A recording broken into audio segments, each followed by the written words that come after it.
बिस्मिल्लाहिर्रहमानिर्रहीम। अस्सलाम वालेकुम। उम्मीद है आप ठीक होंगे, खैरियत से होंगे। तैयब बलोच आपकी खिदमत में फिर से हाजिर है। जी, आज जो हम डिस्कस करने लगे हैं वो सिंध हाई कोर्ट में जजेस की तैनाती से मुतल्लिक मामला है। और ख़बर ये है कि आज सुप्रीम कोर्ट में चीफ जस्टिस उमर अता बंदयाल की सरबराही में जुडिशल कमीशन का इजलास हुआ और जिसमें 7 एडिशनल जजेस की तैनाती करनी थी सिंध हाई कोर्ट के अंदर। उनकी नॉमिनेशन भेजी गई थी chief justice Sindh high court की जानिब से। और आज इजलास हुआ सुप्रीम कोर्ट में चीफ जस्टिस की सरबराही में और उसके साथ साथ जुडिशल कमीशन के एक मेंबर जस्टिस काजी फैज़ ईसा, जिन्होंने गुज़िश्ता रोज़ अपने तहफ़्फ़ुज़ात का भी इजहार किया था कि सीनियर जज होने की हैसियत से उनसे मुशावरत नहीं ली जा रही, तो वो वाया वीडियो लिंक के ज़रिए पेश हुए। और इवन के ख़ुद चीफ जस्टिस भी वाया वीडियो लिंक के ज़रिए इजलास में शरीक हुए। अब चीफ जस्टिस जो है वो वजह बीमारी की वजह से जो है वीडियो लिंक में के ज़रिए पेश हुए। और इसी तरह अटारनी जनरल जो इस जुडिशल कमीशन के मेंबर होते हैं वो भी बीमारी की वजह से इजलास के अंदर शिरकत नहीं कर सके। ताम सिंध की जानिब से सिंध के चीफ जस्टिस और सिंध के सीनियर जज जो है वो शरीक हुए। और इसके साथ साथ वज़ीर आला सिंध मुराद अली शाह भी जो है वो इजलास में शरीक थे। चूँकि ये सिंध के जजेस का मामला था, तो सिंध हाई कोर्ट के अंदर जब जजेस की का मामला होता है या किसी भी हाई कोर्ट का, तो उस हाई कोर्ट तो उस सूबे का जो वज़ीर कानून होता है, वहाँ की बार होती है और वहाँ का जो चीफ जस्टिस और सीनियर जज होते हैं वो भी शरीक होते हैं। तो यूँ सिंध का ये चूँकि मामला था, तो वज़ीर आला सिंध बतौर वज़ीर कानून जो है वो पेश हुए, क्योंकि वज़ारत कानून सिंध का जो कलमदान है वो ख़ुद मुराद अली शाह के पास है। तो यूँ ये इजलास जो है वो आज 3 बजे शुरू हुआ सुप्रीम कोर्ट में और यही तवक्को की जा रही थी कि इस इजलास जो है वो किसी न किसी नतीजे पर पहुँचेगा। ताहम ये इजलास बग़ैर किसी नतीजे पर पहुँचे बग़ैर ये इजलास मौखर कर दिया गया या मुअत्तल हो गया। चूँकि मुअत्तल हो गया, जो जुडिशल कमीशन में जजेस की तैनाती थी वो एजेंडा जो है वो मुअत्तल किया गया है।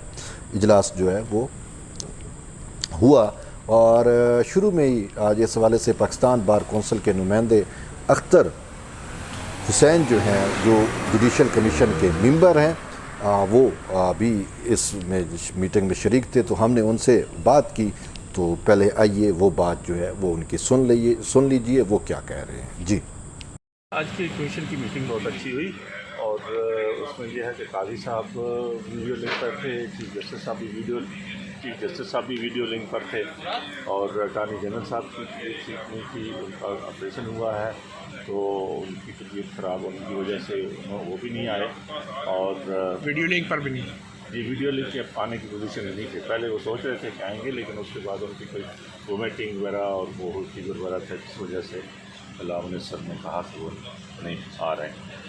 और चीफ मिनिस्टर साहब जो जिनके पास लॉ का भी पोर्टफोलियो है सिंध के, उन्होंने कहा कि भाई मुझे भी मैंने डॉक्यूमेंट्स वगैरह खोलने पड़े और वज़ीर आला सिंध है वज़ीर आला सिंध, तो इस वजह से मीटिंग एडजॉर्न की जाए, तो कंसेंसस से मीटिंग एडजॉर्न हो गई। तो सर ये 5 घंटे शक्लें देखते रहे एक दूसरे की? नहीं, शक्लें नहीं देखते रहे, हमने अदरवाइज़ ये चीज़ें डिस्कस करते रहे कि कैसे कमीशन को स्मूथली किया जा सकता है और उसमें रूल्स वगैरह जो है वो उनकी कोई अमेंडमेंट्स होनी चाहिए, रूल्स अडॉप्ट होनी चाहिए, उस पर मुख्तलिफ डिस्कशन होती रहीं और ये है कि उसके बाद रूल्स के ऊपर भी बात। तो जो जजेस के क्राइटेरिया के हवाले से बार और कमीशन के अंदर जो इख्तलाफात हैं, और इवन देन कि अभी भी ये बात क्या सामने आई कि जो क्राइटेरिया कहा जा रहा है कि डिसाइड हो गया, वो एक्चुअली नहीं हुआ?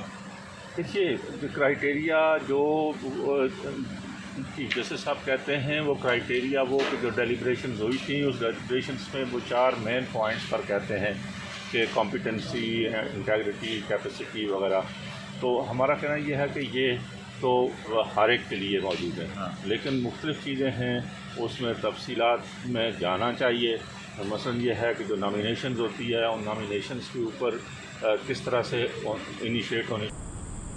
जी, आपने सुना अख्तर हुसैन को, तो जैसा कि वो बता रहे हैं कि जुडिशल कमीशन की जो मीटिंग है वो शुरू में ही ये चीज़ तैनात कर दे, ये मतलब इस चीज़ पर पहुंच गए थे कि ये मामला जो है वो मौखर किया जाए, क्योंकि वज़ीर आला मुराद अली शाह ने भी कहा कि जो 3 जजेज़ हैं उनसे मुतल्लिक़ वो फ़ाइल से आगाह नहीं है और उनने उनका रिकॉर्ड का जायज़ा नहीं लिया। इसी तरीके से अटार्नी जनरल जो है वो सेहत ख़राबी की वजह से मौजूद नहीं थे, और यूँ जो काजी फैज़ ईसा के भी तफ़्वुज़ात थे, तो यूँ बहुत सारी वजूहात बनी और इन वजूहात की बुनियाद के ऊपर ये इजलास जो है वो मुलतवी करना पड़ा, यानी कि जो मामला है वो मुलतवी करना पड़ा अपॉइंटमेंट का। तकरीबन 7 जजेस को अपॉइंट किया जाना था इस जुडिशल कमीशन की जानिब से सिंध हाई कोर्ट के अंदर, और जब इनकी नॉमिनेशन भेजी गई तो उस वक्त भी Sindh high court bar association की जानिब से तहफ़्फ़ुज़ात का इजहार किया गया। और सिर्फ ये नहीं बल्कि इससे बढ़ के जो है वो ख़ुद सुप्रीम कोर्ट के जो सीनियर मोस्ट जज हैं जस्टिस काजी फैज़ ईसा, जो जुडिशल कमीशन के मेंबर भी हैं, उनकी जानिब से भी कल एक बड़ा धमाकेदार ख़त लिखा गया जिसमें उन्होंने बरमला चीफ जस्टिस को कहा कि ये कैसे हो गया है कि वो सीनियर 3 जज हैं और उनसे मुशावरत जो है वो नहीं ली गई, उनकी मुशावरत जो है वो ज़रूरी है। ताहम उन्होंने कहा कि हमें जो है वो छुट्टियों पे भेज दिया गया और मेरे छुट्टियों पर जाने के बाद जुडिशल कमीशन का इजलास जो है वो तलब कर लिया गया और आगाह तक भी नहीं किया गया। उन्होंने कहा कहीं ऐसा तो नहीं कि मुझे जजेस की तैनाती के मामले से बाहर रखने की कोशिश की जा रही है।